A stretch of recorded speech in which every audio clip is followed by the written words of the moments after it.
Shalom, selamat malam. Sekarang saya akan membawakan renungan singkat. Mari sebelumnya kita berdoa. Tuhan Yesus, terima kasih Tuhan untuk saat ini. Kami sebentar akan mendengarkan firman-Mu sejenak. Berkati agar kami bisa memahaminya dan kami bisa menerapkannya dalam kehidupan kami, agar bisa menjadi berkat bagi sesama kami dan menjadi kemuliaan bagi nama-Mu. Dalam nama Tuhan Yesus, haleluya, amin. Oke, hari ini renungannya saya akan bawa bacaan dari Ulangan 12 ayat 29 sampai 32. Akan saya bacakan. Perikopnya ada dengan judul Peringatan terhadap penyembahan berhala dan ibadah yang sesat. Apabila Tuhan Allahmu telah melenyapkan dari hadapanmu bangsa-bangsa yang daerahnya kau masuki untuk mendudukinya, dan apabila engkau sudah menduduki daerahnya dan diam di negerinya, maka hati-hatilah supaya jangan engkau kena jerat dan mengikuti mereka. Tetapi setelah mereka dipunahkan dari hadapanmu, dan supaya jangan engkau menanya-nanya tentang Allah mereka dengan berkata, bagaimana bangsa-bangsa ini beribadah kepada Allah mereka? Aku pun mau berlaku begitu. Jangan kau berbuat seperti itu tentang Tuhan Allahmu, sebab segala yang menjadi kekejian bagi Tuhan, apa yang dibencinya, itulah yang dilakukan mereka bagi Allah mereka. Bahkan anak-anaknya lelaki dan anak-anaknya perempuan dibakar mereka dengan api bagi Allah mereka. Segala yang kuperintahkan kepadamu haruslah kamu lakukan dengan setia. Janganlah engkau menambahinya atau menguranginya. Nah, di sini ayat ini dalam konteks bangsa Israel yang diperingati bahwa nanti saat tiba di Kanaan, mereka kan nanti akan melenyapkan. Meskipun nggak semua orang Kanaan dimusnahkan, tapi agar mereka tidak jatuh, agar mereka tidak mengikuti cara hidup, cara menyembah Allah-Allah orang Kanaan. Nah, mungkin kalau kita sekarang merasakan beda ya. Kita nggak menyembah patung-patung atau memberikan persembahan pada patung. Kita nggak seperti orang Kanaan, kita nggak mempersembahkan anak kita kepada dewa-dewa orang Kanaan. Tapi bentuk-bentuk berhala kan berbeda. Tiap masa ada selalu berhala-berhala yang dalam bentuk-bentuk rupa yang berbeda-beda. Berhala itu saya sendiri menganggapnya adalah segala sesuatu yang membuat kita menduakan Tuhan, segala sesuatu yang membuat kita lebih cinta kepada apapun itu lebih dari Tuhan. Bisa misalnya kalau kehidupan remaja paling sering misal sosial media, sehingga kita mungkin lupa kepada Tuhan atau lebih suka sosial media, ketagihan. Juga ada game. Kalau orang dewasa mungkin bisa kerja, bisa keluarga, bisa anak istri yang diutamakan, yang dilakukan apapun agar mereka bahagia. Gak salah, tapi itu menduakan Tuhan. Bisa juga bahkan pelayanan. Ya, pelayanan. Jika kita melayani itu benar tidak untuk Tuhan, misalnya kita melayani mungkin untuk dilihat orang atau formalitas atau hal-hal lain, kepentingan pribadi, tapi bukan untuk Tuhan, itu kan juga masuk berhala. Nah, dari itu ya kita harus hati-hati terhadap berhala-berhala tersebut. Nah, orang Kristen senantiasa Tuhan berikan mandat, dan orang Kristen selalu menjadi terang di tengah-tengah kegelapan. Misalnya kalau di kehidupan sekolah, dalam ulangan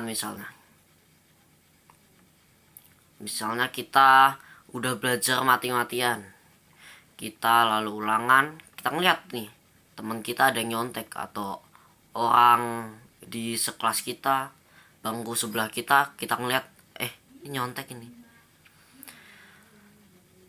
Atau ya gitu. Terus saat nilainya keluar, ternyata mereka malah bisa dapat nilai mungkin sama atau lebih tinggi malah, yang kita pasti sakit hati. mereka cuma nyontek, kita yang belajar mati-matian justru nilainya nggak sama. Dan mungkin kita lebih kesel lagi karena kadang seringnya meskipun orang nyonteknya itu udah dikasih tau guru, guru pun juga nggak berdaya, sehingga kita kan merasa nggak jadi sia-sia, merasa sia-sia belajar. Meskipun nggak begitu ya, tapi bisa merasa gitu. Nah dari situ pasti kita jadi kepengen dong, kenapa aku nggak nyontek aja. Apalagi kalau mungkin kita ada background keluarga yang menuntut nilai tinggi, background keluarga yang bisa dibilang hanya menerima anak yang suka yang nilainya tinggi, yang nilainya rendah atau rata-rata bisa diomeli atau dimarahi. Bahkan itu akan sangat mendorong ya, akan sangat mendorong kita untuk melakukan hal tersebut, yaitu mencontek. Kita tahu pasti tidak benar, tapi kan daging kita kayak menekan gitu. Contoh lainnya, dalam mungkin nggak terlalu impact besar, tapi ini juga sangat sering dalam percakapan kita. Nah, misuh, kata-kata kasar. Iya, kata-kata kasar kan nggak baik, kita tahu. Tapi seringkali kita, kalau mungkin kita awalnya nggak suka, kita kalau ada temen yang kata kasar kita nasihatin. Tapi mungkin ada satu poin dimana kita bisa jatuh pasti kita dalam tetap bertahan di tengah-tengah teman atau lingkungan yang suka berkata kasar, kita pasti berusaha bertahan supaya tidak ikut-ikutan, karena kita pasti ingin ngikut-ikutan. Apalagi kalau kita kadang dijahilin atau dikerjain, kan pasti kesel ya. Nah disitulah kita harus hati-hati, karena kata-kata kasar itu kan tentu nggak baik. Dan sekali kita jatuh, kadang susah. Seperti saya, dulu saya benar-benar nggak suka kata-kata kasar, tapi ya gimana lagi. Saya kapan hari ada satu titik saya ya jatuh lah, bisa dibilang. Ya semoga bisa berubah nanti ke depannya. Nah dari dua contoh itu kita harus tahu bahwa pencobaan yang kita alami itu bisa kita hadapi. Yang itu adalah pencobaan yang kita mampu lakukan, yang bisa mampu kita hadapi. Karena dikatakan di 1 Korintus 10 ayat 13, pencobaan-pencobaan yang kamu alami ialah pencobaan-pencobaan biasa, yang tidak melebihi kekuatan manusia. Sebab Allah setia, dan karena itu Ia tidak akan membiarkan kamu dicobai melampaui kekuatanmu. Pada waktu kamu dicobai, Ia akan memberikan kepadamu jalan keluar sehingga kamu dapat menanggungnya. Dari ini kita tentu tahu bahwa pencobaan-pencobaan bisa kita hadapi. Dari logika pun kita pasti tahu sebenarnya kita bisa kok nggak nyontek, kita bisa kok menahan nggak berkata kasar. Tetapi daging kita kan seperti daging kita lemah. Nah mungkin, dan cobaan ini datang ke semua orang. Jangan merasa kita religius dan lengah, karena Yesus pun dicobai oleh setan. Yesus pun, Tuhan itu sendiri dicobai. Nah kita pengikutnya apalagi, kita pasti juga akan dicobai, dan kita harus tetap kuat melawan pencobaan itu. Nah maka dari itu mari kita senantiasa dalam kehidupan kita sehari-hari agar kita selalu dalam setiap percobaan kita selalu mengandalkan Tuhan. Kita berdoa pada Tuhan, kita minta tolong padanya, kita berkomitmen pada Tuhan. Tuhan, aku mau ikut jalanmu. Aku tahu ini gak baik, aku gak akan melakukannya. Aku akan tetap setia, aku akan tetap melakukan perintah-perintahmu.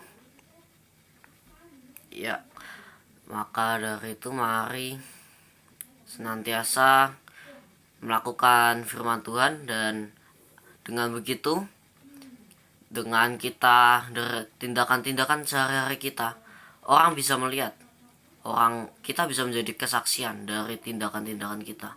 Orang bisa melihat, oh, orang Kristen itu gini ya, baik, sopan, jujur, menjadi berkat, seperti itu. Yang kita nggak wajib menjadi seperti kesaksian di depan mimbar, khotbah, tapi kita bisa menjadi kesaksian di tengah-tengah lingkungan kita, di tengah-tengah kegelapan, menjadi lilin di tengah dunia yang gelap. Amin. Mari kita berdoa. Tuhan Yesus, terima kasih untuk firman-Mu hari ini. Tolong berkati kami agar kami bisa mengingatnya, agar kami bisa melaksanakannya dalam kehidupan kami. Tolong Kau sertai senantiasa agar kami bisa mengingatnya. Dalam nama Tuhan Yesus kami sudah berdoa. Amin. Ya, itu penutupnya gimana ya? Ya itu renungan yang saya bawakan hari ini. Semoga bermanfaat. Tuhan Yesus memberkati. Shalom.